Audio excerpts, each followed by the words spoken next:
Bismillahirrahmanirrahim. Here is Mubin Naz.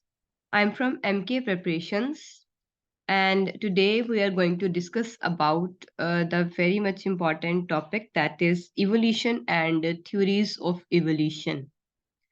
So, dear students and candidates, this topic is very much important for the preparation of different competitive exams. If इसको जो candidates हैं वो इस video को utilise कर सकते हैं for the preparation of competitive exams like Punjab public service commission PPSC and federal public service commission FPSC, Khyber Pakhtunkhwa public service commission KPPSC, Sindh public service commission SPSC, Balochistan public service commission BPSC. So if the candidates want to secure a government job, then they can utilize this video on evolution and theories of evolution. So the material quoted in these slides have been taken from different source books, जैसे कि FSC Biology and Federal Biology, Zoology Miller and Harley book, Honey textbook of evolution and systematics, and Biojuice website.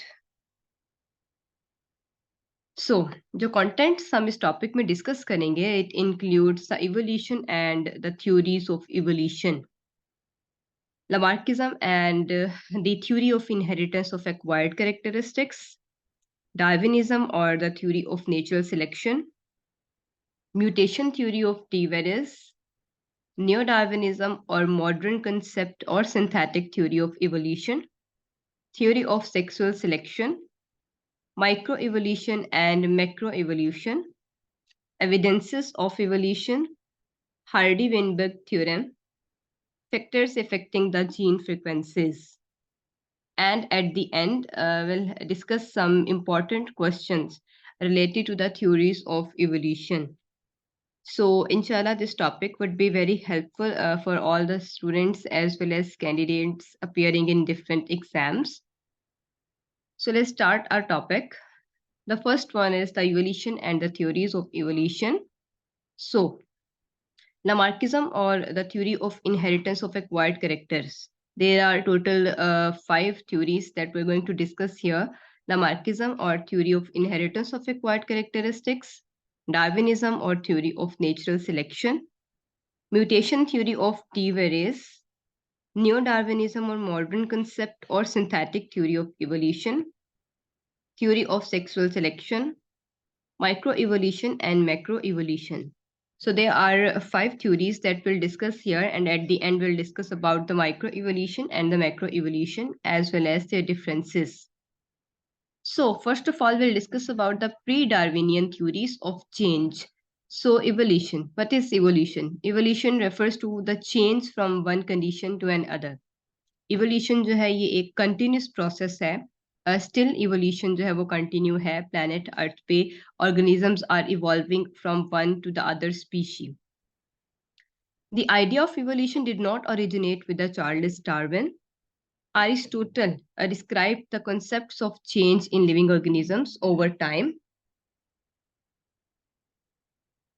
अच्छा जी, तो इसमें पहले ये बताया गया है कि जो इवोल्यूशन का कॉन्सेप्ट है ये चार्ल्स डार्विन से स्टार्ट नहीं होता. अरिस्टोटल ने हमें इसके बारे में थोड़ा सा कॉन्सेप्ट दिया है initially about the change in the living organisms over time. Aristotle का ये कहना था कि जो लिविंग ऑर्गेनिजम्स हैं with the passage of time इनमें चेंज आता है, और फिर ये जो चेंज है it got persistent in generation to generation. Then Gorgias Louis Buffon spent many years studying comparative anatomy. इसके बाद जो है वो हमारे पास Gorgias एक साइंटिस्ट है, तो उसने comparative anatomy जो है उसको स्टडी किया. उसकी ऑब्जर्वेशंस क्या थी? His observations of structural variations in particular organs of related animals. यानी उसने ऑब्जर्व क्या किया? उसने ऑब्जर्व किया कि जो ऑर्गेनिजम्स हैं या जो एनिमल्स हैं उनके ऑर्गन्स में वेरिएशंस एग्जिस्ट करती हैं, and specially his observations of the vestigial structures. उसने वेस्टिजियल स्ट्रक्चर्स को स्टडी किया. Convinced him that change must have occurred during the history of life on earth. उसने 2 चीज़ों को स्टडी किया. the structural variations in organs of organisms as well as the vestigial structures. ठीक है, इनको study करके उसको जो है वो एक कॉन्सेप्ट मिला कि प्लैनेट अर्थ के ऊपर लाइफ जो है वो इवॉल्व होती जा रही है. Then Erasmus Darwin. It was a physician and the grandfather of the Charles Darwin. Was intensely interested in questions of origin and change. तो ये भी जो है वो keenly observe कर रहा था origin और change in animals को. He believed in the common ancestry of all organisms. So इसका concept ये था कि जितने भी organisms हैं उन सब का जो है वो ancestor common है, ठीक है, origin सबका same है. तो इवोल्यूशन को हमने डिफाइन किया इसके अंदर. Then we discussed about the Aristotle, Gorgias and the Erasmus Darwin concepts. Now we'll discuss the theories one by one. So सबसे पहले है हमारे पास Lamarckism theory, that is the theory of inheritance of acquired characteristics. Okay, so here's a brief introduction of Lamarck. That is, Lamarck is an early proponent of the evolution. So Lamarckism was proposed by the Jean-Baptiste de Lamarck in the year 1744 to 1829. This theory was based on the principle that all the physical changes occurring in individual during its lifetime are inherited by its offsprings. इसका ये कहना था कि जितने भी physical changes होते हैं individuals में throughout the lifetime, ये जो changes हैं they are got inherited, यानी ये through genes इसके offsprings में transfer हो जाते हैं. ठीक है, कि एक organism में throughout the lifetime जितने भी physical changes आएंगे वो genes के through उसके next offsprings में transfer होंगे. For example the development of an organ when used many times. इसका ये कहना था कि एक ऑर्गन को अगर बहुत दफा यूज किया जाए तो ये ऑर्गन नेक्स्ट जनरेशन में पास ऑन हो जाएगा, और बाकी जो ऑर्गन्स जिनको डिसयूज किया जाता है या जिनको यूज नहीं किया जाता दे will B diminished. Okay, so he proposed the theory of inheritance of acquired characteristics. Lamarck believed that organisms develop new organs or modify the existing organs as the environmental problems present themselves. ठीक है, इसका ये कहना था कि जो organisms हैं they develop the new organs और modify the existing, यानी जो इनके previous organs हैं उन्हीं की modification से उनको ये convert करते हैं new organs में. ठीक है, evolution के अंदर ये process हो रहा है. So he contended that ancestral giraffes had short necks. ये एक एग्जाम्पल है उसके एक कॉन्सेप्ट की, इनहेरिटेंस ऑफ एक्वायर्ड कैरेक्टरिस्टिक्स का जो कॉन्सेप्ट है उसकी एक एग्जाम्पल है कि इसका ये कहना था कि जो एंसेस्ट्रल जिराफ्स हैं, यानी जो जिराफ्स पहले प्रेजेंट थे, दे हैड शॉर्ट नेक्स. ठीक है, इनकी जो नेक्स थी, जो गर्दनें थी वो छोटी थी, इनकी लेंथ इतनी ज्यादा नहीं थी. Just because they were feeding on the grasses, वो जमीन से ग्रासेस के ऊपर फीडिंग करते थे. देन क्या हुआ कि ग्रास फीडिंग को छोड़ के आहिस्ता आहिस्ता जो है they just shifted to eating leaves of the trees. इन्होंने जो है ना वो ट्रीज के लीव्स को खाना शुरू कर दिया. दैट्स वाई इनकी जो नेक है वो इवॉल्व हुई, वो थोड़ी सी इलोंगेट होना शुरू हो गई. फिर ये इनका करेक्टरिस्टिक है जो ये ट्रांसफर हुआ जीन्स में, और जीन्स के थ्रू भी इनके नेक्स्ट ऑफस्प्रिंग्स में ये ट्रांसफर हुआ. So, straining to reach higher branches during the browsing resulted in acquiring higher shoulders and longer necks. So, these modifications produced in one generation were passed on to the next generation. The use of any organ resulted in that organ becoming highly developed, and that disuse resulted in degeneration. तो ये इसका concept था कि जो organ ज्यादा use किए जाते हैं they will be highly developed, they will be transferred to the next generation, और जिनको डिसयूज किया जाता है दे विल बी डीजेनरेटेड, वो खत्म हो जाएंगे. ठीक है, and for a change to be passed on to the next generation it must be carried by the gametes. इसका ये कहना है कि अगर एक चेंज नेक्स्ट जनरेशन में पास ऑन हो रहा है तो इसके लिए जरूरी है कि वो चेंज गैमीट्स में प्रेजेंट हो in the form of genes. So change in the giraffe neck as envisioned by the Lamarck could not be passed on because they did not originate as changes in the genetic material. Now the Lamarck's theory includes the four main propositions. The first one is change through the use and disuse. ये इसके चार main postulates हैं inheritance of acquired characteristics के. ठीक है, first one क्या है, change through the use and disuse, यानी ऑर्गन्स का यूज और disuse. So according to the use and disuse, the organs which are used frequently by organism they will develop, and the characteristics that use seldom are lost. यानी वो characteristics जो कि या वो वाले ऑर्गन्स जो के ऑर्गेनिजम्स यूज करेंगे फ्रिक्वेंटली, वो परसिस्ट करेंगे, वो सर्वाइव करेंगे ऑर्गेनिजम्स में, और जिनको यूज नहीं किया जाता वो लॉस्ट हो जाएंगे। इसमें अगेन एग्जांपल है हमारे पास जिराफ नेक स्ट्रेचिंग की। ये जो जिराफ्स हैं, इन्होंने जब ग्रास को छोड़ के ट्रीज के ऊपर प्रेजेंट लीव्स को खाना शुरू किया, तो इनकी नेक्स जो है वो इलोंगेटेड होना शुरू हो गई, ठीक है। And next one is organisms driven to greater complexity. Okay, so as the organisms adapted to the surroundings, they became increasingly complex from the simpler forms. Lamarck believed in the spontaneous generation of life. तो Lamarck का जो है वो ये यकीन था कि life originate होती है from the previous one.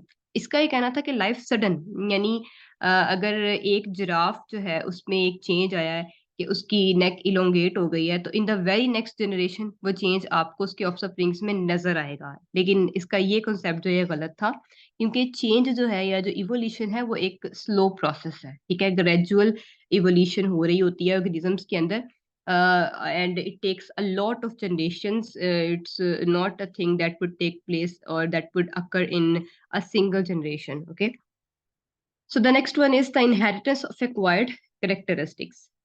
An individual acquires the characteristic during its lifetime, and then these characteristics are inherited in their offsprings as well, ठीक है। यानी characteristics में अगर change आता है तो वो इनके offsprings में appear होगा। He explained this with an example of blacksmith. इसको उसने एक blacksmith जो है वो blacksmith person, उसकी example से उसने इसको clarify किया कि blacksmith के पास जो था, and blacksmith has strong arms due to the nature of their work. Blacksmith जो है वो जिसका काम था, जो उसका नेचर ऑफ वर्क था, वो कुछ एक्स वगैरह का यूज करना था, ठीक है, जिसकी वजह से उसके मसल्स बहुत ज्यादा, आर्म के मसल्स, क्योंकि वो फ्रीक्वेंटली वर्किंग में होते थे, तो उसके आर्म के जो मसल्स हैं वो बहुत ज्यादा स्ट्रांग थे, just because of the nature of the blacksmith work.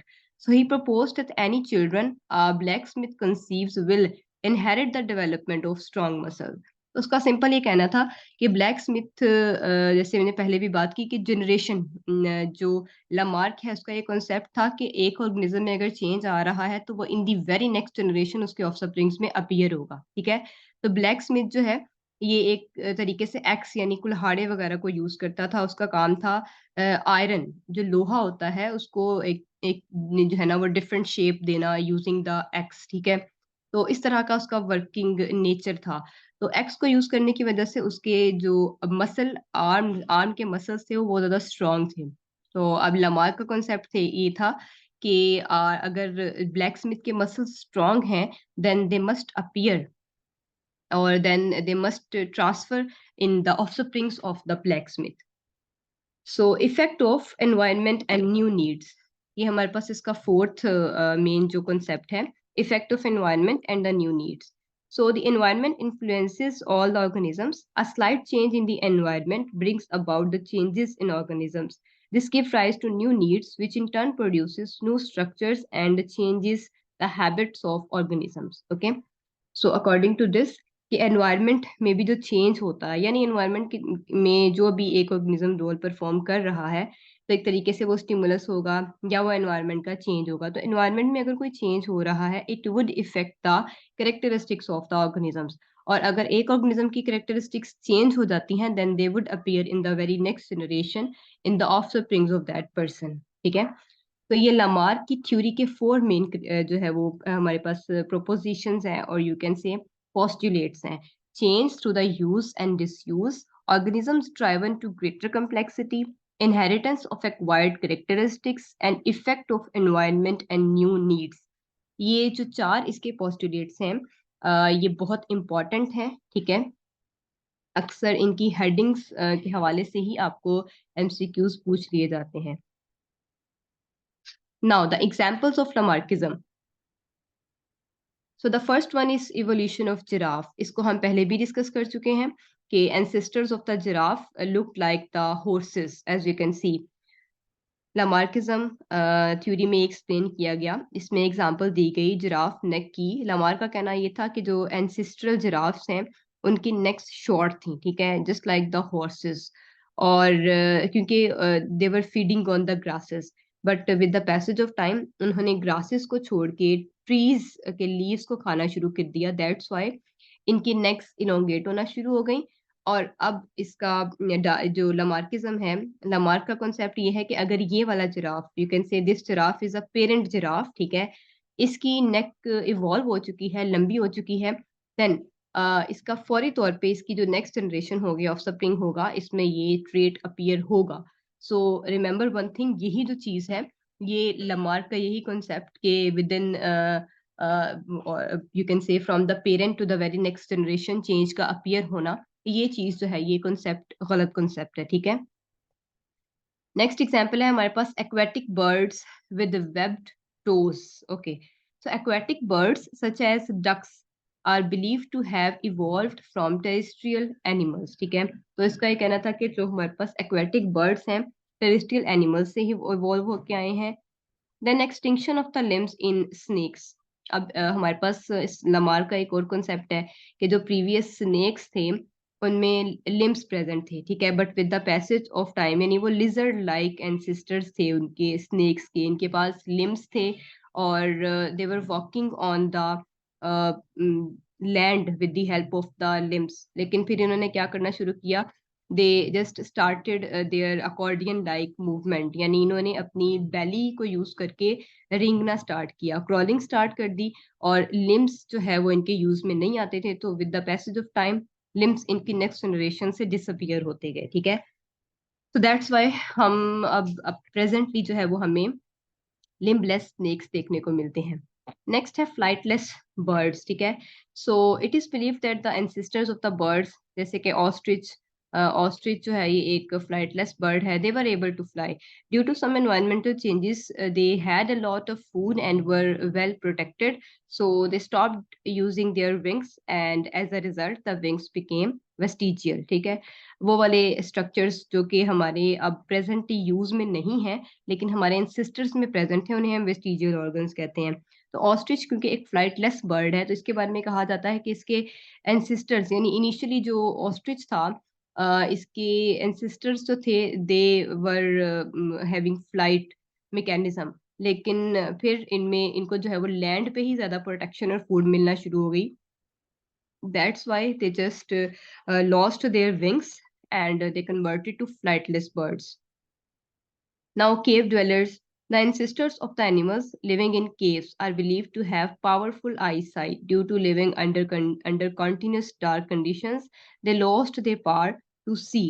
ठीक है, यानी हमारे पास जो केव ड्वेलर्स हैं, जो गार बना के रहते हैं ऑर्गेनिजम्स, इनके एंसेस्टर्स की एबिलिटी थी, इनके पास पावरफुल आई साइट थी। तो अब हमारे पास जो प्रेजेंटली केव ड्वेलर्स हैं, they lost their power to see just because of the evolution. Okay जी, अब हमारे पास नेक्स्ट थ्योरी है डार्विनिज्म, और the second name of Darwinism is the theory of natural selection. So Darwin's early years and his journey, पहले हम इसके बारे में स्टडी करेंगे, देन हम इसकी थ्योरी को डिटेल में देखेंगे। चार्लिस रॉबर्ट डार्विन इसका फुल नेम था, ठीक है, was born on February 12 in 1809।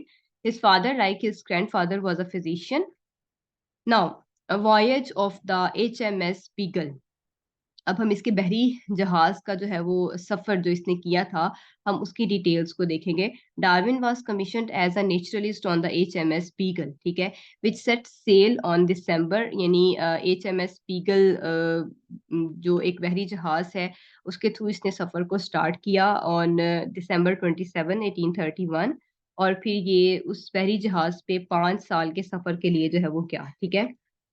Darwin made numerous collections which he sent to the Cambridge, उसने बहुत सारी कलेक्शंस की वहाँ पे ऑर्गेनिजम्स की, जो कि उसने कैम्ब्रिज यूनिवर्सिटी में सेंड की। Darwin spent 5 weeks on Galapagos island, अपने 5 साल के उस बहरी जहाज के सफर में डार्विन ने 5 हफ्ते गुजारे गैलापेगोस आइलैंड पे, ठीक है, a group of the volcanic island 900 kilometre off the coast of Ecuador. Okay, ये इसकी लोकेशन है गैलापेगोस आइलैंड की। हिज मोस्ट इम्पॉर्टेंट पब्लिकेशन जो इसने पब्लिश की थी, ठीक है, एक किताब on the origin of species by means of natural selection, it was published in 1859, ठीक है।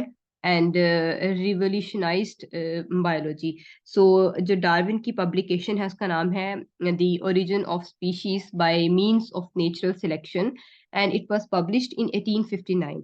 इसका ईयर और इस पब्लिकेशन का नाम जो बहुत इम्पोर्टेंट है, as well as Galapagos island और उसकी लोकेशन, ठीक है। Early development of the Darwin's idea of evolution, यानी डार्विन ने जो ऑब्जर्व किया उस अपने पूरे 5 साल के सफर के दौरान, तो उसने कुछ आइडियाज ऑफ इवोल्यूशन जो है वो प्रेजेंट किए। The development of Darwin's theory of evolution by natural selection, and then the Darwin had to become convinced that change occur over time. Darwin का कहना था कि इवोल्यूशन होती है ऑर्गेनिजम्स में बाय नेचुरल सिलेक्शन, और दूसरा ये चेंज होता है ऑर्गेनिजम्स में with the passage of time. ये दो इसके कॉन्सेप्ट थे। नाउ इसके जो कॉन्सेप्ट्स थे they were based on geology and the fossil evidences. इसके जो दो कॉन्सेप्ट्स पेश किए they were based on geology and fossil evidence. जो जियोलॉजी है, Darwin began his voyage by reading the Charles Lyell's principles of geology. Darwin ने अपना सफर start करने से पहले चार्ल्स लायल की किताब जो है प्रिंसिपल्स ऑफ जियोलॉजी को स्टडी किया, ठीक है। And his theory was based on the idea that the forces of wind, rain, rivers, volcanoes, and geological uplift shape the earth today. इसका ये आइडिया था कि हवा, बारिश या रिवर्स और वेल्कोनोस की वजह से जो हमारी प्रेजेंट अर्थ है, इन सब एक्टिविटीज की वजह से हमें जो अब प्रेजेंट अर्थ का स्ट्रक्चर नजर आ रहा है, just because of these activities. This book यानी ये जो हमारे पास प्रिंसिपल्स ऑफ जियोलॉजी है चार्ल्स लायल की, इसमें दो मेन आइडियाज जो हैं वो पिक किए डार्विन ने।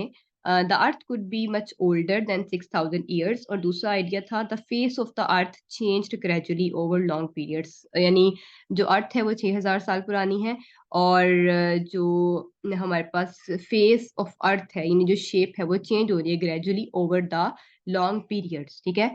तो हमारे पास डार्विन ने अपना सफर स्टार्ट करने से पहले, इस पूरे कंसेप्ट में ये बताया गया है जियोलॉजी में कि डार्विन ने अपना सफर स्टार्ट करने से पहले चार्ल्स लायल की जो किताब है प्रिंसिपल्स ऑफ जियोलॉजी इसको स्टडी किया, एंड उससे इसको ये आइडियाज मिले कि अर्थ जो है it could be older than 6000 years, and face of earth is being continuously और ग्रेजुअली चेंजिंग।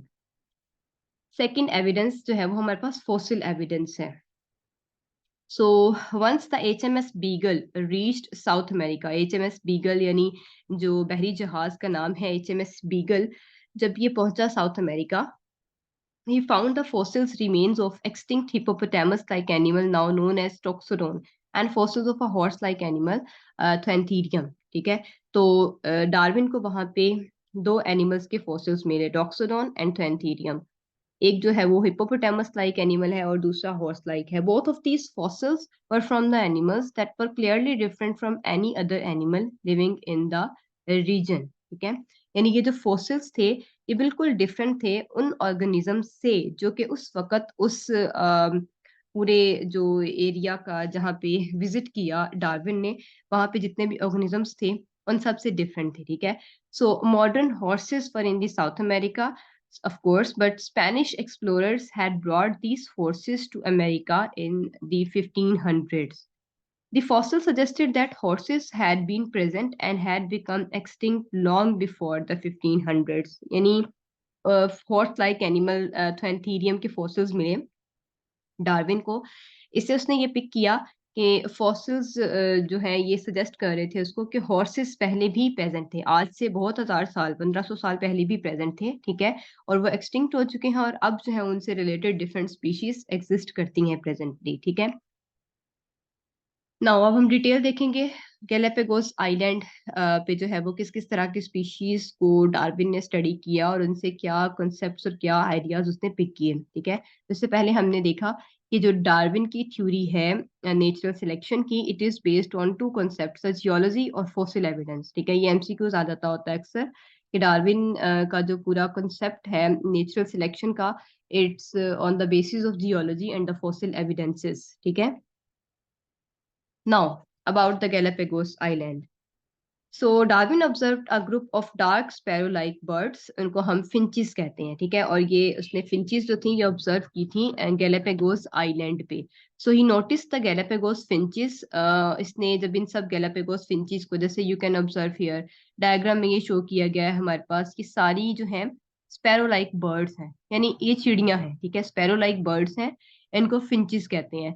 तो डार्विन ने गैलापेगोस आइलैंड पे फिंचिस को ऑब्जर्व किया और उनको ऑब्जर्व करके उसने ये जज किया कि जितनी भी सब फिंचिस हैं डिफरेंट टाइप्स की, इन सब का ओरिजिन जो है वो कॉमन है, ठीक है, एंसेस्ट्रल फिंच, और इसी से ही ये सब डिफरेंट तरह की फिंचिस ओरिजिनेट हुई हैं।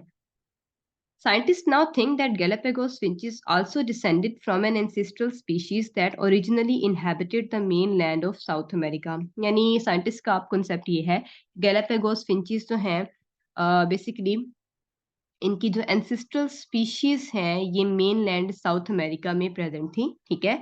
और अब गैलापेगोस आइलैंड और इससे रिलेटेड इट किड के जो आइलैंड्स है वहां पे ये फिंचेस और इनसे रिलेटेड फिंचेस देखने को मिलती हैं। Early finches encountered many different habitats, and 14 species of the finches arose from their ancestral group, including one species found on small Coco Island, northeast of the Galapagos Island. यानी Galapagos island से इन्हें जो है वो total 13 finches मिली, ठीक है। Total 14 species हैं, इसको आपको समझना होगा। टोटल 14 स्पीशीज हैं जो गैलापेगोस आइलैंड से हमें मिली, लेकिन उनमें 13 गैलापेगोस आइलैंड से बिलोंग करती हैं और एक स्पीशी जो है, एक फिंच जो है वो बिलोंग करती है कोको आइलैंड से, as you can see here, ठीक है। So you can also count these 1, 2, 3, 4, 5, 6, 7, 8, 9, 10, 11, 12, 13। तो ये जो 13 है ये गैलापेगोस आइलैंड पे पाई जाती हैं, और एक जो फिंच है वो कोको आइलैंड पे पाई जाती है, ठीक है। सो टोटल 14 फिंचेस हैं, ठीक है। एमसीक्यूज किसी भी तरीके से पूछा जाता है, अगर टोटल स्टडी की हुई फिंचेस के बारे में पूछा जाए तो 14 है, लेकिन अगर आपको गैलापेगोस आइलैंड के बारे में पूछा जाए तो दे वुड बी 13। और एक जो है वो हमें स्पीशी या एक फिंच जो है वो कोको आइलैंड पे देखने को मिली है।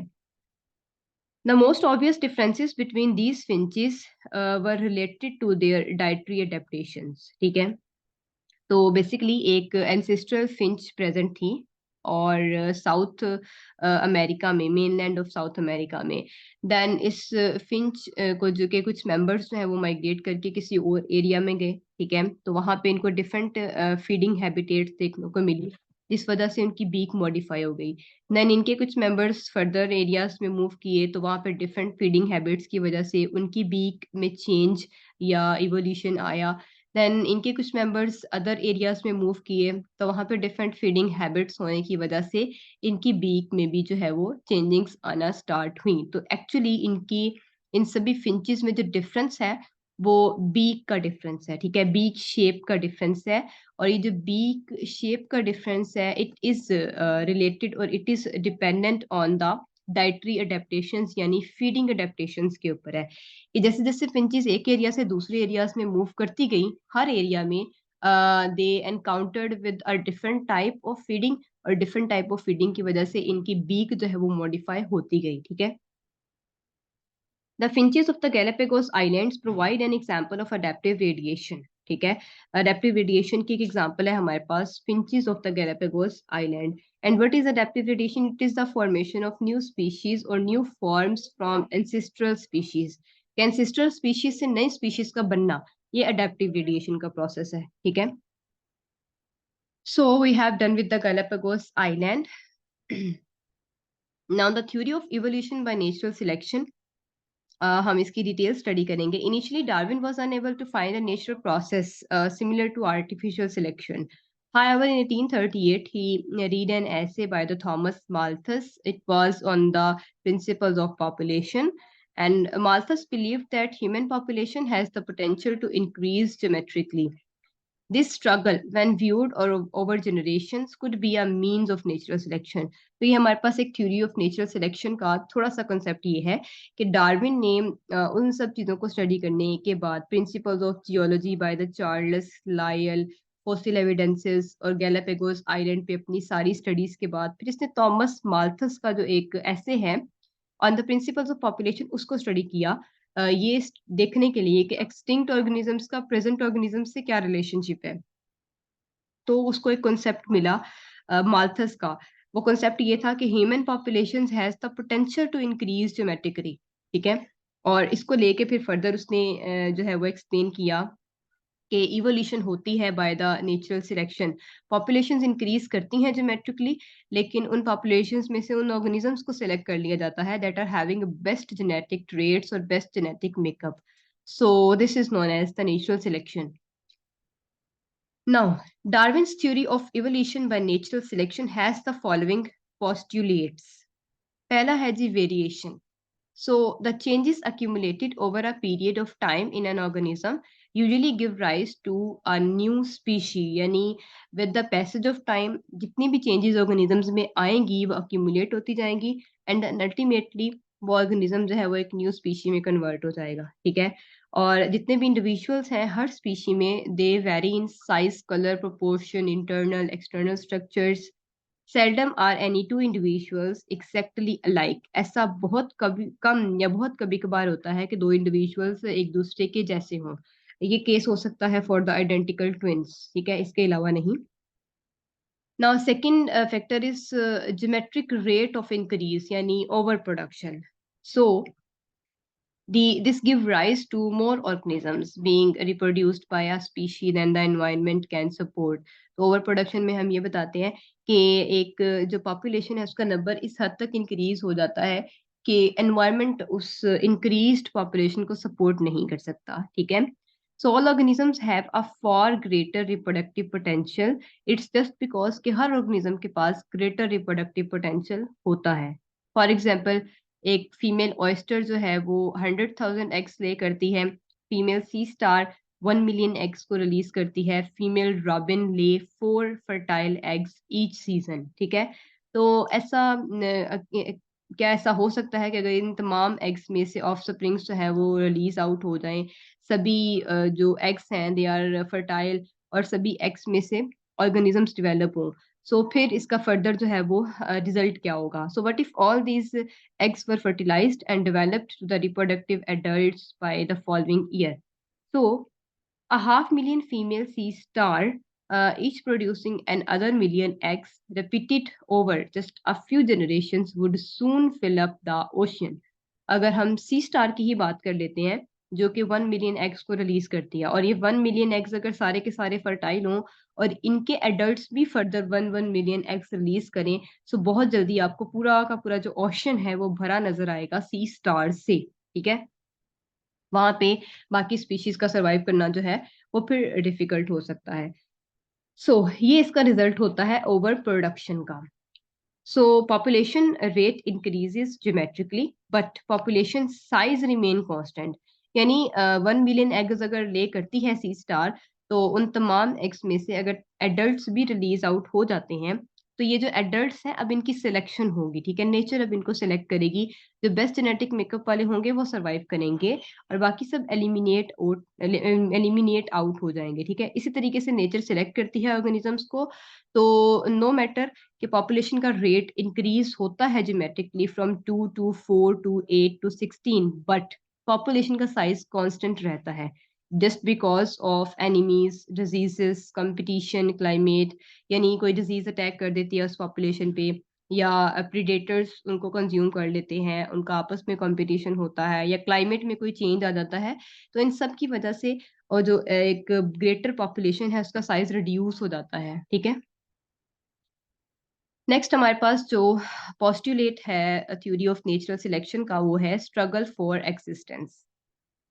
सो when more offsprings are produced, यानी जैसे हमने पहले देखा कि अगर 1 मिलियन एग्स रिलीज कर रही है सी स्टार, तो 1 मिलियन एग्स में से अगर 1 मिलियन ऑफस्प्रिंग्स प्रोड्यूस हो जाते हैं, so there is the limitation of food, shelter and breeding places. तो इन तमाम के लिए उस एनवायरनमेंट में, उस ओशियानिक एनवायरनमेंट में फूड और शेल्टर और ब्रीडिंग प्लेसेस कम पड़ जाएंगी, ठीक है। So because the resources are limited, क्योंकि रिसोर्सेज कम होते हैं, तो अब जो है वो ऑर्गेनिजम्स अपनी एग्जिस्टेंस के लिए, हर ऑर्गेनिज्म अपने एग्जिस्टेंस के लिए, अपने सर्वाइवल के लिए स्ट्रगल करेगा, ठीक है। That is known as the existence, struggle for existence. So many more offsprings are produced than resources can support. Therefore, there is a competition among individuals. And struggle is of three types. Intraspecific, जो कि एक ही species के members के दरमियान हो सकता है. Interspecific, जो कि दो डिफरेंट स्पीशीज के मेंबर्स के दरमियान हो सकता है. या एनवायरमेंटल स्ट्रगल, ठीक है। तो जब एक जो ऑर्गेनिज्म है वो बहुत सारे अपने ऑफस्प्रिंग्स प्रोड्यूस करता है, तो उन तमाम ऑफस्प्रिंग्स के लिए फूड, शेल्टर और ब्रीडिंग प्लेसेस कम बढ़ जाती हैं, ठीक है। यानी ये चीजें लिमिटेड हैं एनवायरनमेंट में. देन वो ऑर्गेनिजम्स क्या करते हैं, एक दूसरे के साथ compete करते हैं इन रिसोर्सेज को अटेन करने के लिए, ठीक है। Survival of the fittest. अब जो ऑर्गेनिजम्स compete कर रहे हैं उनमें से कौन सर्वाइव करेगा. जो फिटेस्ट ऑर्गेनिज्म होता है, having the best genetic makeup, वो तो सर्वाइव करेगा. नेचर उनको सेलेक्ट कर लेगी और बाकी तमाम ऑर्गेनिजम्स जो हैं वो एलिमिनेट आउट हो जाएंगे, ठीक है. So the superior variations lead to the survival of a particular organism and inferior or negative variations lead to extinction. यानी जो ऑर्गेनिजम्स जिनमें चेंज आ चुका है और उनका जेनेटिक मेकअप बेस्ट है वो सर्वाइव करेंगे, बाकी सब एक्सटिंक्ट हो जाएंगे, ठीक है. और अब जो सर्वाइव कर रहे हैं organisms having the superior variations, उनकी जो ये चेंजिंग्स हैं जीन्स में, ये नेक्स्ट ऑफस्प्रिंग्स में ट्रांसफर होंगी. यानी अब इनकी इनहेरिटेंस स्टार्ट होगी, ठीक है. Darwin reasoned that the individuals that die are those with the traits that make survival and successful reproduction less likely. Darwin का ये कॉन्सेप्ट था कि जो ऑर्गेनिजम्स जिनको नेचर सिलेक्ट नहीं करती और वो खत्म हो जाते हैं, उसका मतलब ये है कि उनके पास जेनेटिक मेकअप इतना स्ट्रांग नहीं है कि वो सर्वाइव कर सकें, ठीक है, और सक्सेसफुल रिप्रोडक्शन कर सकें. फिटेस्ट का मतलब क्या है जी. The individuals that possess useful heritable characteristics, यानी वो ऑर्गेनिजम्स जिनके पास वो वाले कैरेक्टरिस्टिक्स हैं giving them advantage in struggle for existence and producing the next generation. Fittest वो इंडिविजुअल्स होते हैं जिनके पास ऐसे करेक्टर्स हों कि उन करेक्टर्स की बेस पे वो सर्वाइव भी कर सकें और नेक्स्ट अपनी जनरेशन्स जो है वो भी प्रोड्यूस कर सकें. That is known as the survival of fittest, ठीक है. लास्ट हमारे पास पोस्टुलेट है natural selection and origin of species. तो जो ट्रेड्स जो कि जिनकी बेसिस पे ऑर्गेनिजम्स को सिलेक्ट कर लिया गया है, अब ये ट्रेड्स जो हैं वो रिप्रोडक्शन के थ्रू नेक्स्ट ऑफस्प्रिंग्स में ट्रांसफर होंगे. यानी ये ट्रेड्स जो हैं अडेप्टिव ट्रेड्स हैं, ठीक है. नेचर इन ट्रेड्स को सिलेक्ट कर लेती है और फिर जनरेशन आफ्टर जनरेशन ये पास ऑन होते रहते हैं. Such adaptive traits are pass on over generation and ultimately फिर इससे न्यू स्पीशीज जो है वो बन जाती हैं, leading to the concept of speciation, okay. और जितने भी मेल अडेप्टिव ट्रेड्स हैं, यानी वो ट्रेड्स जो कि इतने अडेप्टिव नहीं है, ठीक है, उनको नेचर सिलेक्ट नहीं करती and they are going to be lost from the population. तो ये हमारे पास पोस्टुलेट्स थे. 5 पोस्टुलेट्स हमने स्टडी किए, ठीक है. वेरिएशंस हैं, उसके बाद हमारे पास स्ट्रगल फॉर एग्जिस्टेंस है, variations and complexity, then struggle for existence, then survival of the fittest and then natural selection, ठीक है. ये 4 से 5 पोस्टुलेट्स हैं हमारे पास. इन पोस्टुलेट्स से रिलेटेड भी बहुत इंपॉर्टेंट एमसीक्यूज आपको पूछे जाते हैं, ओके. नेक्स्ट है जी हमारे पास न्यू डार्विनिज्म और मॉडर्न कंसेप्ट और सिंथेटिक थ्योरी ऑफ इवोल्यूशन. तो अगर हम न्यू डार्विनिज्म की बात करें तो ये अल्टर्ड एक्सप्लेनेशन है डार्विन्स थ्योरी की, ठीक है. And the main force driving speciation is the gathering of genotypic variation in a gene pool. यानी ये बता रहा है कि यहाँ पे स्पीशिएशन के पीछे जो मेन कॉन्सेप्ट है वो है कि पहले ऑर्गेनिजम्स में जीनोटिपिक वेरिएशंस आना और जीनोटिपिक वेरिएशंस फिर जीन पूल और फिर जीन पूल से नेक्स्ट ऑफस्प्रिंग्स में ट्रांसफर होंगी. According to this theory, origin of species can be explained on the basis of genetic variability leading to mutations, adaptations, natural selection, isolation, and origin of species. Darwinism versus New Darwinism.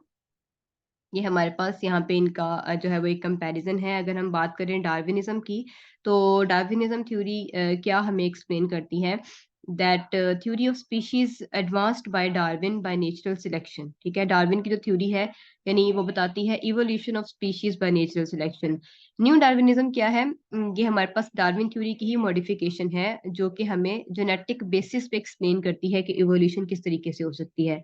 Adaptation की अगर हम बात करें Darwinism में, तो original theory and new Darwinism में altered as per the information based on modern synthesis of natural selection and Mendelian genetics. Main driving force क्या है डार्विनिज्म में? कलेक्शन ऑफ फिनोटाइपिक वेरिएशन, और न्यू डार्विनिज्म में genetic variations.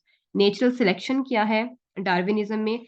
Survival of fittest and removal of unfit organisms. New Darwinism में differential amplification of fittest genotypes and genes. Then हम बात करते हैं पर्पस फॉर वेरिएशन। डार्विनिज्म में variation का purpose explain नहीं किया गया, और न्यू डार्विनिज्म में इसको एक्सप्लेन किया गया है on the basis of genetic recombination, mutation, reproductive isolation and natural selection. Then role of isolation in evolution, अगर हम उसकी बात करें तो डार्विनिज्म में भी किसी किस्म का रोल एक्सप्लेन नहीं किया गया, एंड न्यू डार्विनिज्म में आइसोलेशन का बताया गया है कि मेजर रोल है इन द इवोल्यूशनरी प्रोसेस। ठीक है, नेक्स्ट है जी लमार्किज्म वर्सेस डार्विनिज्म। अब हम पहले हमने डार्विनिज्म को और न्यू डार्विनिज्म को कंपेयर किया, now we are going to compare the Lamarckism versus Darwinism. तो लमार्क की जो थ्योरीज हैं वो है inheritance of acquired characters, use and disuse, increase in complexity. लेकिन डार्विन की अगर हम बात करें तो डार्विन की जो थ्योरी है it is like the inheritance, different survival, species variation and extinction, इन सब के ऊपर बेस करती है। Darwin did not completely believe in his theory of acquired characteristics and proposed that complexity in organisms arise by adaptation. लेकिन Lamarck जो है, Lamarck proposed that complexity arises due to usage and disuse of particular characteristics। ठीक है, यानी Lamarck का concept जो था वो inheritance of acquired characteristics, use and disuse of organs पे बेस करता था, लेकिन डार्विन का जो मेन फोकस था वो इन इवोल्यूशनरी, जो मेन इवोल्यूशनरी प्रोसेस है किस तरीके से हो रहा है थ्रू अडेप्टेशन, थ्रू वेरिएशन, इन सब के ऊपर था। As the environment of organism changes, so does his basic needs. The behavior of the individual changes that eventually change organ use and organism development. Gradual change in species is known as transmutation of species. Now, mutation theory of T varies. On the basis of observations, mutation theory of D varies, Hugo D varies ने जो है वो propose की थी, और the theory states that evolution is a jerky process where new varieties and species are formed by mutation। ठीक है, तो जो डी वेरीज की थ्योरी है, म्यूटेशन थ्योरी, ये एक्सप्लेन करती है कि जो न्यू वेराइटीज हैं they are going to be formed by the mutations.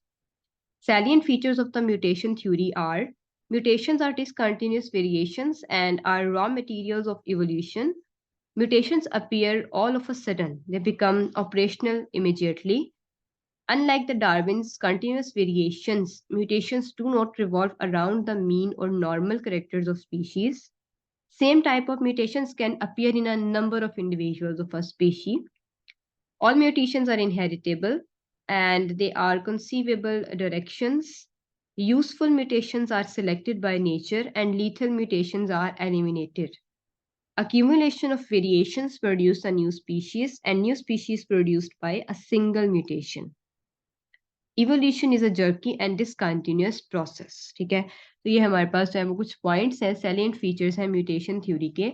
इन्हें सिंपली अगर म्यूटेशन क्या है? ये जेनेटिक चेंज है ऑर्गेनिजम्स में। ठीक है, एक ही स्पीशी के बहुत सारे ऑर्गेनिजम्स में भी ये हो सकता है, और इस म्यूटेशन की वजह से फिर स्पीशीज इवॉल्व होती हैं, क्योंकि म्यूटेशन जेनेटिक बेस्ड चेंज है, और ये जो चेंज है ये नेक्स्ट ऑफ स्प्रिंग्स में ट्रांसफर होता है। ठीक है, now we are having the theory of sexual selection. So theory of sexual selection explains that the evolution of the certain conspicuous physical traits like coloration, increased size, or striking adornments in animals may grant the possessors of these traits greater success in obtaining mates। यानी इस theory के according ये concept है कि अगर organisms में कुछ specific physical traits हैं, यानी ब्राइट कलर्स का होना, इंक्रीज्ड साइज और स्ट्राइकिंग अडॉर्नमेंट्स यानी डिफरेंट पैटर्न्स, ठीक है, तो एनिमल्स के लिए मेटिंग चांसेस जो है वो इंक्रीज हो जाते हैं for being selected in environment. So sexual selection is a mode of natural selection in which members of one sex choose mates of other sex to mate with. And यानी एक इंटरसेक्सुअल selection वो है जिसमें with in the species एक member जो है वो दूसरे मेंबर के लिए जो है वो इंटरसेक्सुअल सिलेक्शन शो करता है and compete with members of the same sex, या दूसरी इसकी कैटेगरी हो सकती है कि सेम सेक्स के मेंबर्स, सेम जेंडर के मेंबर्स, ठीक है, इंटरसेक्सुअल. These two forms of selection mean that some individuals have greater reproductive success than others within a population, for example, because they are more attractive or prefer more attractive partners to produce the offsprings. Sexual selection can lead males to extreme efforts to demonstrate their fitness to be chosen by females, producing sexual dimorphism in secondary sexual characteristics such as the ornate plumage of birds of paradise and peafowl or the antlers of deer. Okay. Now we are having the micro and the macro evolution. So microevolution refers to small changes in allele frequency that occur over time within a population.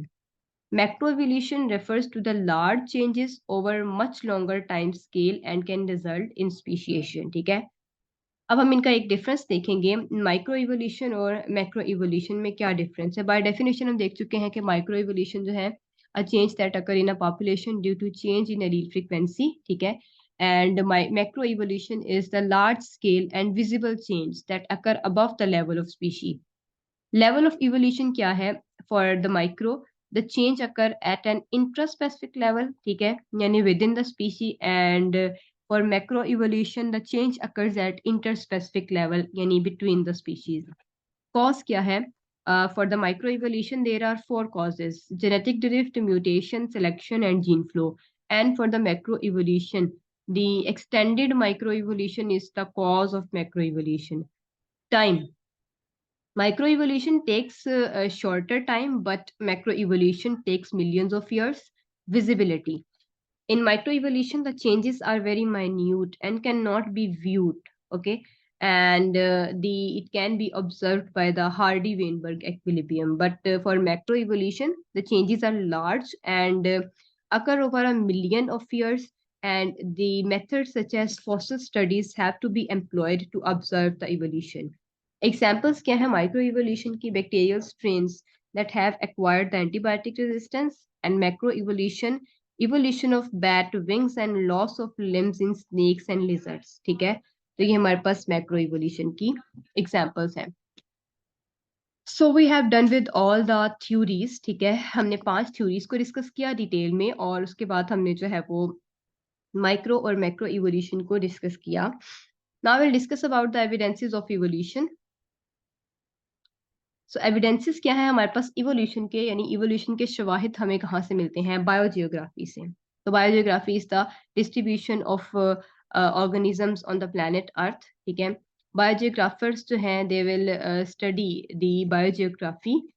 So biogeographic studies showed that life form in different parts of the world have distinct evolutionary histories. यानी पूरे planet अर्थ पे जो different तरह की life है, different तरह की species हैं, उनकी डिफरेंट इवोल्यूशनरी हिस्ट्रीज हैं. ठीक है, एंड ये हमें एक्सप्लेन करती है that how similar groups of organisms can live in places separated by the impenetrable barriers. ठीक है, बायोजियोग्राफी एक्सप्लेन करती है कि सिमिलर ग्रुप्स जो हैं ऑर्गेनिजम्स के, वो किस तरह से प्लेनेट अर्थ के ऊपर डिफरेंट डिफरेंट एरियाज में सरवाइव कर रहे हैं on the basis of the barriers. Impenetrable barriers, ऐसे बैरियर्स जिनको स्पीशीज क्रॉस नहीं कर सकती. ठीक है, for example, native cats are inhabitants of the most continents of earth, yet they cannot cross the expanses of open ocean.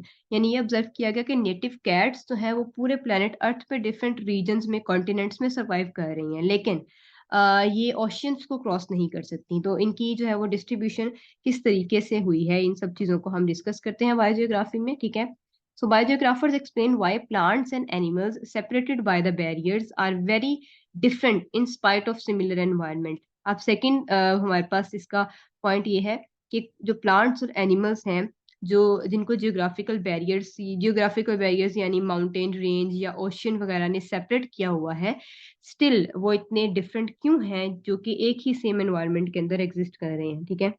So, for example, why are so many of the animals that inhabit the Australia and Tasmania so very different from the animals in any other part of the world? तो ये हमारे पास दो main points हैं।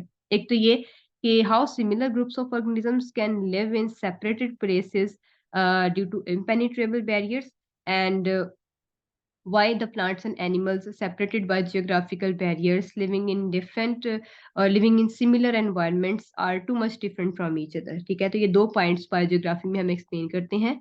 So modern evolutionary biologists recognize the importance of geological events such as volcanic activity, movement of land masses, climatic changes, geological uplift। यानी बायोजियोग्राफर्स का ये कहना है कि ऑर्गेनिजम्स की with in the same environment जो ऑर्गेनिजम्स एक दूसरे से डिफरेंसेस शो कर रहे हैं, या डिफरेंट एरियाज में रहने वाले ऑर्गेनिजम्स जो सिमिलर हैं एक दूसरे से, इन सब की वजह जो है वो बायोजियोग्राफी है। और कुछ जियोग्राफिकल बैरियर्स हैं, ठीक है, like volcanic activities, mountain ranges, land masses, climatic changes. So biogeographers divide the world into 6 major biogeographical regions, ठीक है, जो कि Palearctic region है, then Ethiopian region है, Oriental है, और उसके बाद हमारे पास Australian region है, Neotropical region है, and Nearctic region है। Now, the next evidence is the paleontology. Paleontology is the study of fossils. Okay, and fossils are the evidences of plants and animals that existed in the past. Fossils क्या है? ये plants और animals के dead remains हैं, ठीक है, यानी ये बाकियात हैं plants और animals के, उन plants और animals के जो कि आज से सदियों पहले जिनकी डेथ हो चुकी थी और planet अर्थ के नीचे यानी जमीन में उनकी डेड बॉडीज जो है वो बरीड है, ठीक है। सो फॉसिलाइजेशन ये वो प्रोसेस है जिसमें हम डिस्कस करते हैं how the fossils are formed. So fossil record is more complete for the groups that are living around the water. Fossils ज्यादातर उन ऑर्गेनिजम्स के कंप्लीटली बन जाते हैं जो कि जिनकी डेथ जो है वो पानी के करीब हुई हो, ठीक है। So paleontologists estimate that the Earth is about 4.6 billion years old. तो paleontology को यानी fossils को study करके rocks की एज का पता लगाया गया है, और rocks की एज से पता चला है कि जो planet Earth है it is about 4.6 billion years old. Now the comparative anatomy. Comparative anatomy में हम जो है वो स्ट्रक्चर्स को कंपेयर करते हैं। जो ऑर्गेनिजम्स एक्सटिंक्ट हो चुके हैं उन ऑर्गेनिजम्स के स्ट्रक्चर्स को प्रेजेंट ऑर्गेनिजम्स के स्ट्रक्चर से कंपेयर किया जाता है ताकि इनकी रिलेटेडनेस को देखा जा सके, ठीक है। So a structure in one animal may resemble a structure in another animal due to the common evolutionary origin. यानी अब जो हमारे पास ऑर्गेनिजम्स हैं उनमें अगर एक स्ट्रक्चर रिजेम्बलेंस शो कर रहा है किसी एंसिस्टर से, किसी ऐसे ऑर्गेनिज्म से जो कि एक्सटिंक्ट हो चुके हैं, इसका मतलब ये कि ये ऑर्गेनिजम्स एक दूसरे से समवट रिलेटेड हैं, ठीक है। Comparative anatomist study the structure of fossilized and living animals. यानी कंपैरेटिव एनाटॉमी में एनाटॉमी का मतलब होता है स्ट्रक्चर और कंपैरेटिव का मतलब है कि स्ट्रक्चर को हम कंपेयर कर रहे हैं। जो फॉसिलाइज्ड एनिमल्स हैं उनके स्ट्रक्चर्स को कंपेयर किया जाता है लिविंग ऑर्गेनिजम्स से, ठीक है। और वो structures that are derived from the common ancestry these are known as homologous structures, ठीक है। एग्जांपल्स हैं हमारे पास कुछ होमोलोगस स्ट्रक्चर्स की, जैसे कि vertebrate appendages, they have common arrangement of bones as you can see here. जितने हमारे पास वर्टिब्रेट्स हैं, bats, horse, human, bird, whale और लिजर्ड, अगर हम इनके स्ट्रक्चर्स को देखें, इनके जो फोर लिम्स हैं उनमें हम इनकी बोन्स की अरेंजमेंट को देखें तो सब में जो बोन्स की अरेंजमेंट है वो सिमिलर है। इसका मतलब ये स्ट्रक्चर्स जो हैं ये होमोलोगस स्ट्रक्चर्स हैं, ठीक है। और इसका मतलब ये कि जितने भी वर्टिब्रेट्स हैं उन सब का जो ओरिजिन है वो एक ही एंसेस्टर से हुआ है। तो कन्वर्जेंट इवोल्यूशन क्या है? It occurs when the two unrelated organisms adapt to the similar conditions, ठीक है। कन्वर्ज का मतलब होता है एक पॉइंट पे मर्ज करना, ठीक है। तो इसका मतलब ये है कि हमारे पास जब दो अनरिलेटेड ऑर्गेनिजम्स होंगे they adapt to the similar conditions, यानी उनमें सिमिलर स्ट्रक्चरल सिमिलैरिटी होना स्टार्ट हो जाए तो फिर हम कहते हैं कि वो कन्वर्जेंट इवोल्यूशन जो है वो शो कर रहे हैं। For example the wing of a bird and the wing of an insect, ठीक है। तो कन्वर्जेंट इवोल्यूशन एनालॉगस की एग्जाम्पल है, जिसमें विंग ऑफ बर्ड और को हम कंपेयर करते हैं इंसेक्ट से। जैसे हमें पता है कि इंसेक्ट जो है वो उसमें कोई हार्ड बोन्स नहीं है, लेकिन बर्ड्स में बर्ड के जो विंग्स हैं उनमें हार्ड बोन्स हैं।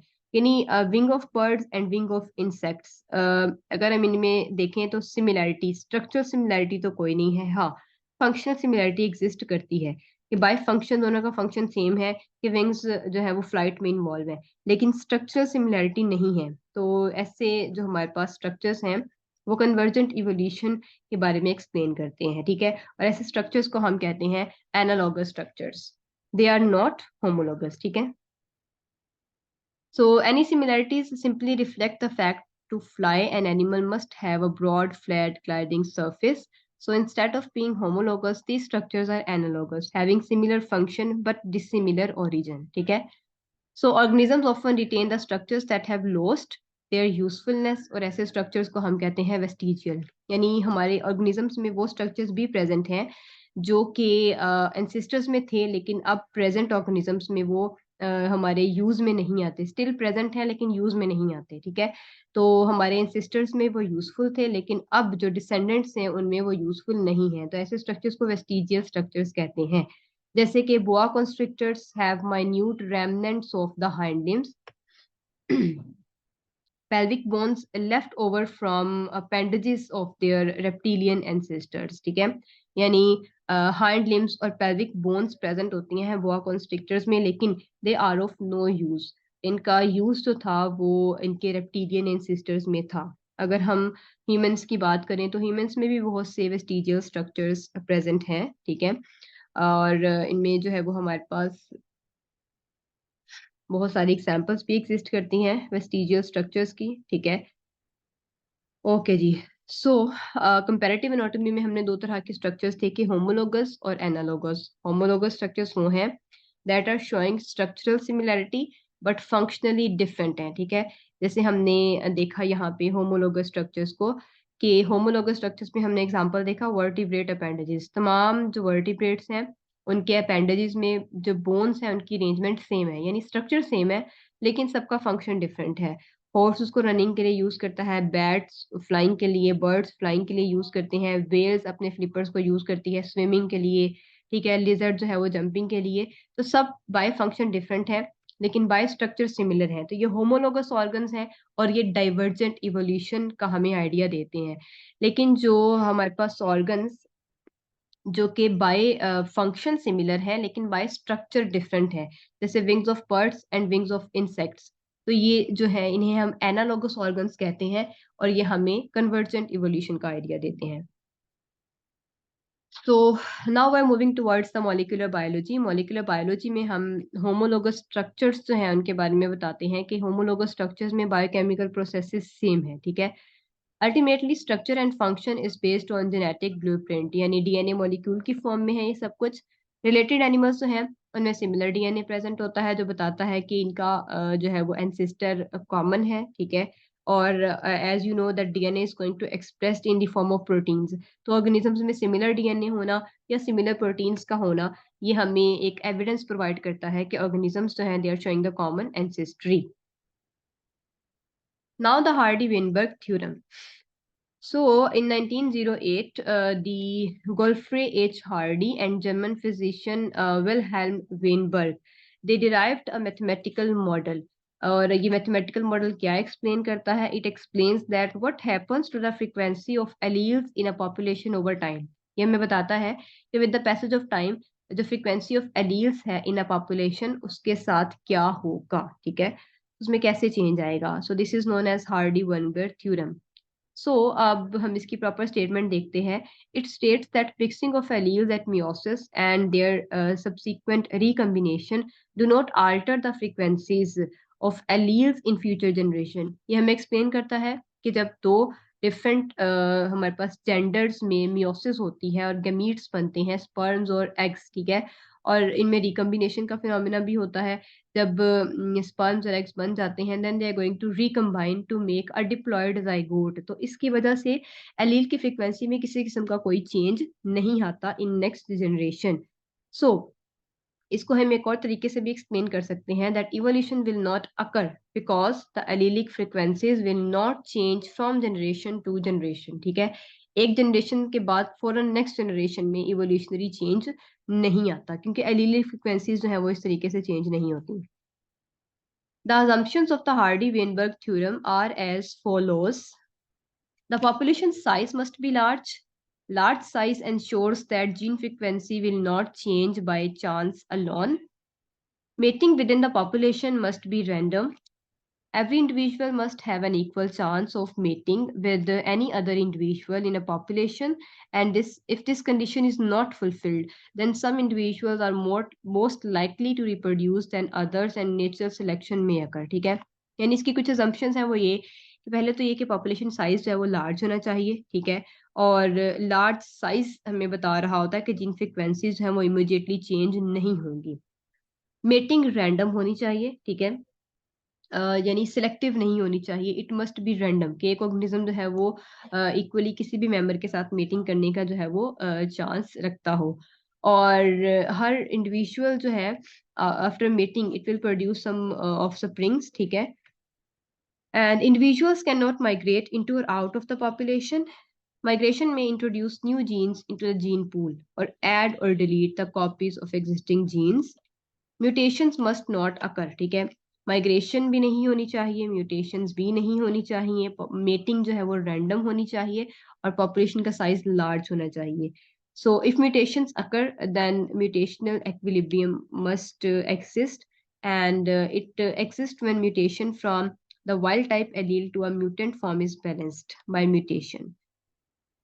In either case, no new genes are introduced into the population from this source। यानी ये सब assumptions हैं कि एक हार्डी वेनबर्ग थ्योरम के अकॉर्डिंग पॉपुलेशन साइज लार्ज होना चाहिए, मेटिंग रैंडम होनी चाहिए, in no migration and no mutation is affordable here। okay, now the factors that will affect the gene frequencies or the mechanism of evolution। तो अब हम one by one in factors को discuss करेंगे। So the population genetics is the study of events occurring in gene pools। So the Hardy-Weinberg theorem helps scientists understanding the circumstances under which evolution occurs। Evolution is a result of genetic drift or neutral selection, gene flow or migration, mutations that will introduce new genes into a population and natural selection। ठीक है, तो ये हमारे पास चार जो है factors हैं that will effect the gene frequencies. One by one in factors को हम डिटेल में देखते हैं। पहले तो है जी हमारे पास जेनेटिक ड्रिफ्ट और न्यूट्रल सिलेक्शन। तो what is genetic drift? Chance events influencing the frequencies of genes is known as genetic drift. कि एक पॉपुलेशन में कोई भी चांस इवेंट हो जाए, अचानक से उस पॉपुलेशन के ऊपर कोई डिजीज वगैरह अटैक कर दे, तो उसकी वजह से जो है वो चेंज आ जाता है फ्रीक्वेंसीज ऑफ जीन्स में या फ्रीक्वेंसीज ऑफ एलील्स में, तो इसको हम जेनेटिक ड्रिफ्ट या न्यूट्रल सिलेक्शन कहते हैं। Because gene frequencies are changing independently of the natural selection, genetic drift is called the neutral selection। So the chance of one of the other of the two equally adaptive alleles being incorporated into a gamete and eventually into a individual is second generation is equal। ठीक है, यानी next generation में एक allele का एक gamete में आने का, इनकॉर्पोरेट होने का जो चांस है वो इक्वल है। यानी दो एलील्स में से कोई भी एक एलील जो है उसका इक्वल चांस होता है कि वो इक्वली गमीट्स में इनकॉर्पोरेट आउट हो सकती है। So these chance events may result in a particular allele increasing or decreasing in frequency as you can see here। ये हमारे पास A जो है फिगर में शो किया गया है। ठीक है, पेरेंटल जनरेशन है as you can see here, parental gametes हैं हमारे पास, और F1 जनरेशन है, देन F1 की गमीट्स हैं, F2 जनरेशन है और F2 के गमीट्स हैं। तो हम देख सकते हैं कि कोई भी एक पर्टिकुलर एलील जैसे कि कैपिटल ए है, इनिशियली हमने ऑब्जर्व किया कि जो डोमिनेंट एलील है वो 75% यहाँ पे प्रेजेंट है। ठीक है, लेकिन लास्ट पे हमारे पास 1/8 इसका सिर्फ चांस है आने का। तो इंक्रीजिंग और डिक्रीजिंग फ्रीक्वेंसी जो हमारे पास रिसेसिव एलील है वो इंक्रीज हो रही है और डोमिनेंट एलील जो है वो डिक्रीज हो रही है। ठीक है, तो genetic drift will lead to increase और decrease in the frequency of allele. If a mutation introduces a new allele, अब हम इस सेकंड को देखेंगे कि अगर एक म्यूटेशन होने की वजह से एक पॉपुलेशन में न्यू एलील इनकॉर्पोरेट होती है, as you can see here the A slash एक न्यू एलील है that just incorporated into the population. So there is no more or less adaptive than existing alleles. Genetic drift may permit the new allele to become established in population. तो genetic drift की वजह से क्या होता है कि जो new allele है वो इस पॉपुलेशन में फिट आउट हो जाती है और इवेंचुअली हमें इस पॉपुलेशन में न्यू एलील देखने को मिलती है, ठीक है। और इस न्यू एलील की वजह से एक एलील जो है, you can see here dominant allele, it will be lost from the population. तो introduction of new allele and dominancy of this new allele and lost of the dominant allele, तो ये सब जो है वो हमारे पास जेनेटिक ड्रिफ्ट और न्यूट्रल सिलेक्शन के रिजल्ट में आता है। Now in small populations inbreeding is common. Genetic drift and inbreeding are likely to reduce the genetic variation within a population. Inbreeding है यानी एक ही आप पॉपुलेशन में रहते हुए ब्रीडिंग करें, ठीक है, और विद इन द सेम यानी एक ही स्पीशी के जो डिफरेंट पॉपुलेशन के मेंबर्स हैं उनके साथ ब्रीडिंग ना की जाए, ठीक है। तो इसको हम कहते हैं इनब्रीडिंग। तो इनब्रीडिंग और जेनेटिक ड्रिफ्ट की वजह से जेनेटिक वेरिएशन का जो चांस है वो कम होता जाता है, ठीक है। जैसे एक कॉमन सी एग्जांपल है हमारे पास कि ये जो फैमिलियल मैरिजेस हैं इनको अवॉइड करना चाहिए, क्योंकि अगर फैमिली में एक जेनेटिक डिसीज परसिस्ट करती है तो विद इन फैमिलीज मैरिजेस की वजह से जो उसकी अलील है वो with in family he circulate करती रहेगी, ठीक है। तो जो है वो इससे चेंज नहीं आता हमारे पास पॉपुलेशन में, और एक फिर जो डिजीज है वो जनरेशन टू जनरेशन ट्रांसफर होती रहती है। नाउ हमारे पास जेनेटिक ड्रिफ्ट में फाउंडर इफेक्ट है, ठीक है। दो इफेक्ट्स हम इसमें डिस्कस करेंगे हमारे पास जेनेटिक ड्रिफ्ट और न्यूट्रल सिलेक्शन में। We having two effects, founder effect.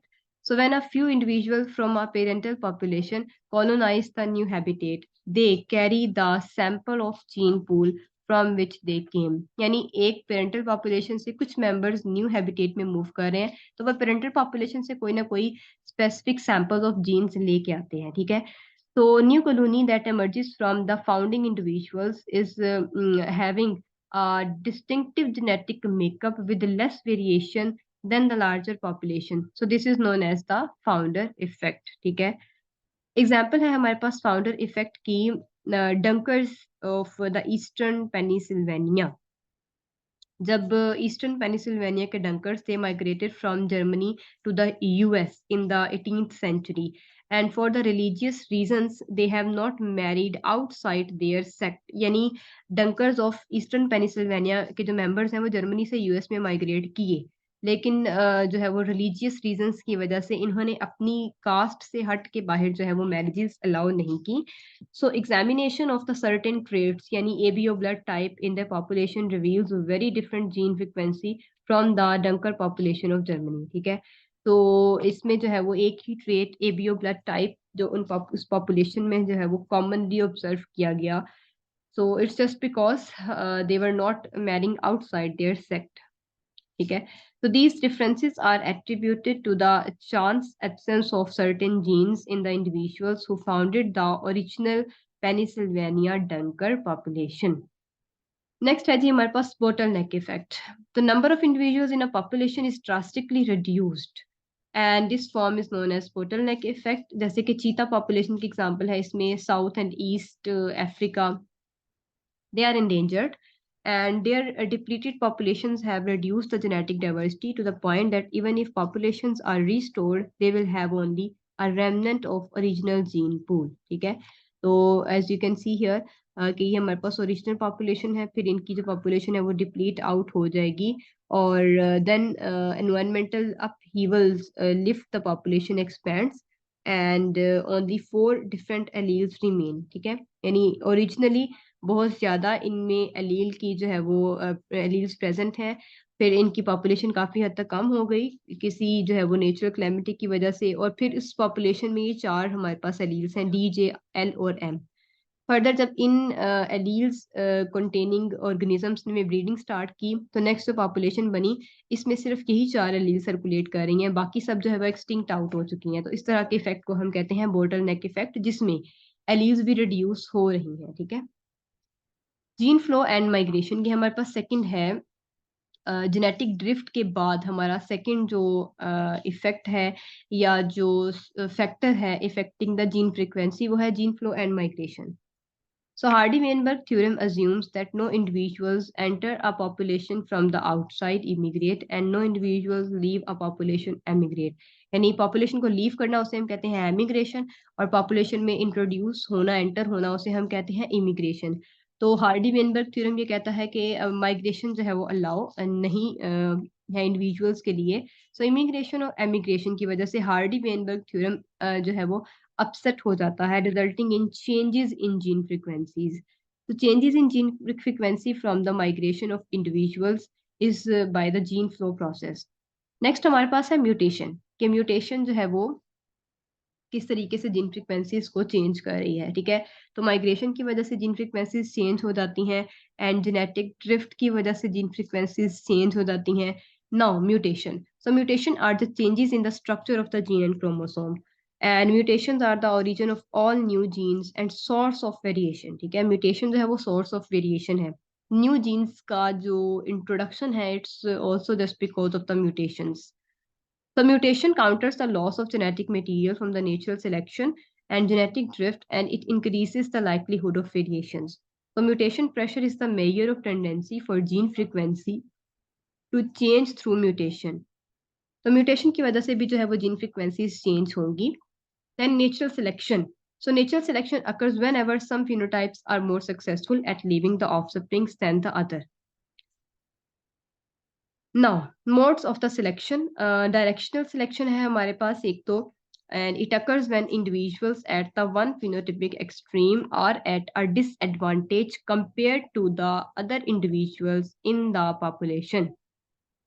ठीक है, यानी डायरेक्शनल सिलेक्शन जो है वो सिर्फ अगर एक हम पूरी पॉपुलेशन की बात करते हैं, उस पॉपुलेशन में डिफरेंट तरह के इंडिविजुअल्स हैं, तो जो एक phenotypic extreme, as you can see here, यहाँ पे दो दो फिनोटिपिक फिनोटाइप्स जो है उनकी एग्जांपल ली गई है.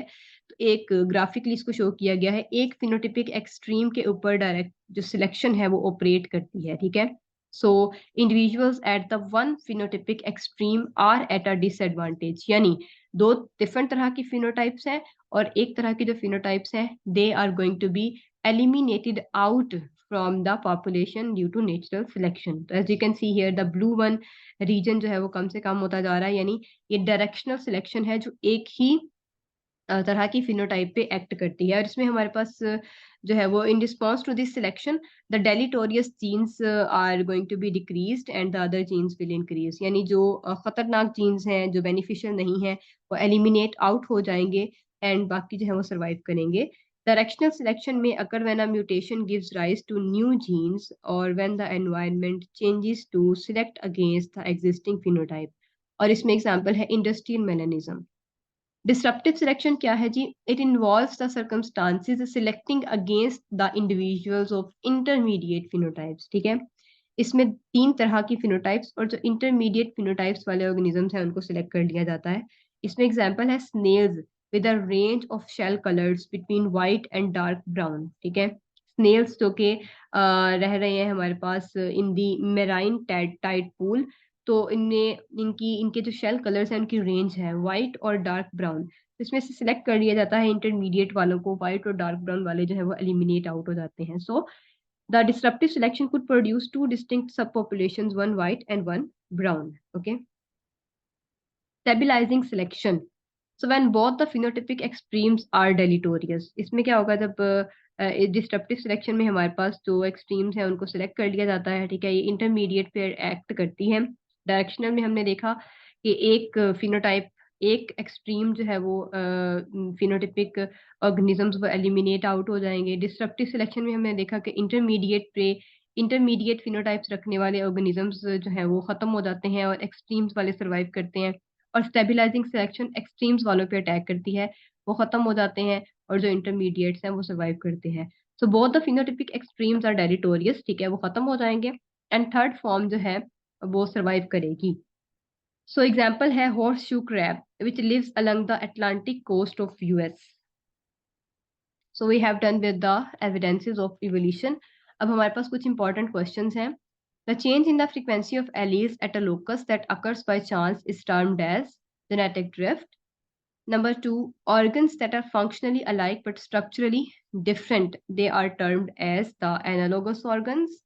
Number three, similarity in the characteristics resulting from common ancestry is known as homology. Number four, according to Hardy-Weinberg theorem, except one of the following affect the allelic frequency, that is random mating. ठीक है, तो random mating का जो है उसका effect नहीं होता. Genetic drift, migration, mutation, इन सब की वजह से एलील्स फ्रीक्वेंसीज चेंज होती हैं. रैंडम मेटिंग का इफेक्ट नहीं है उस पर. ठीक है. Now the non random mating की वजह से हार्डी वेनबर्ग थ्योरम में नॉन रैंडम मेटिंग की वजह से एलील फ्रीक्वेंसीज चेंज होंगी, रैंडम मेटिंग का इफेक्ट नहीं होता. So number 5, the ultimate source of all the changes is mutation. Number 6, according to Darwin, about evolution, distinct characteristics of finches found on island due to the geographical isolation. Number 7, Darwinism does not include the use and disuse. ठीक है, बाकी तमाम points जो है वो survival of fittest, descent with modification, natural selection and adaptation, they are all related to the Darwinism. लेकिन use and disuse of organ जो है ये कंसेप्ट था लामार्क का. Number 8, neo Darwinism is the Darwinism and Mendelism. ठीक है, ये Darwin और मेंडल का जो कि जिसने जेनेटिक्स को स्टडी किया था, तो इन दोनों के कॉन्सेप्ट का जो है ना वो एक समरी है. ठीक है. Number 9, the most important requirement of evolution is the variation. अगर वेरिएशन होती हैं तो ही इवोल्यूशन होगी. आफ्टर वेरिएशन फिर नेचर सिलेक्ट करती है ऑर्गेनिजम्स को और फिर अडेप्टेशंस आगे पास ऑन होती रहेंगी और इवोल्यूशन होगी. Number 10, natural selection against the extreme phenotypes is termed as the disruptive selection. ठीक है, जैसे हमने इसको स्टडी किया था, सेकंड टाइप थी हमारे पास डिसरप्टिव सिलेक्शन. इसमें अगेंस्ट द एक्सट्रीम फिनोटाइप्स ये एक्ट करेगी, इंटरमीडिएट्स एलिमिनेट आउट हो जाएंगी और एक्सट्रीम्स जो है वो सर्वाइव करेंगी. सो these are all the important questions for the expected exams. So we have done with this topic. The evolution topic is very much important, and inshallah this video would be very helpful for all of the students as well as candidates for the competitive exams. So we'll meet for the next time with a new video. Until then, Allah Hafiz.